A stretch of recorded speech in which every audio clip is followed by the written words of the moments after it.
Onije, the church upper. Once upon a time, in a city filled with so many churches, people could freely choose where to worship. Each church had its unique style, culture, and hospitality. Among the residents of this city was a man named Onije, who had earned himself the reputation of being a church upper. He wasn't interested in spiritual growth or salvation. Instead, he was hopping from one church to another solely for the refreshment given to first-time visitors, money, drinks, biscuits, and occasional gifts. In just 6 months, Onije had visited 25 different churches, enjoying the warm welcomes, free snacks, and occasional souvenirs. He loved the hospitality so much that his visits were more about filling his stomach than his soul. One fateful day, Onije spotted a large and magnificent church located on a hill. Its grandeur and size drew him in. Members of the church came in big and luxurious cars. Surely, a church this big must serve better refreshments, he thought to himself. That Sunday, Onije dressed in beautiful Agbada attire and wore a spec to match his looks. He looked at the mirror and said to himself, "Fine boy." Determined to see what was on offer, he climbed the hill and entered the church, already savoring the aroma of freshly cooked jollof rice and fried chicken that greeted him at the door. As the service began, the pastor stepped onto the pulpit and his sermon focused on salvation. "If you are not born again," the pastor declared with a booming voice, "the devil is roaming around, seeking to devour those who are far from Christ." The pastor went ahead to raise altar call, but Onije wasn't listening.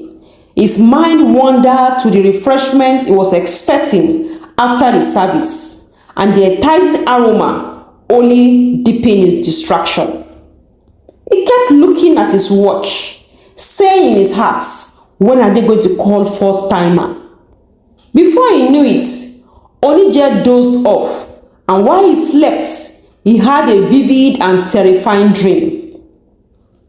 In his dream, he saw an old woman dressed in rag clothes, walking around with a calabash in her hands. She moved steadily among the congregation, pouring a strange substance on people's head. Each person she touched with the substance fell down, lifeless and empty. But there were a few individuals she couldn't approach. A radiant angel stood beside these people, shielding them from the woman's sinister action. Onije's heart pounded as he watched the scene unfold. The old woman turned her gaze towards him and began to move in his direction.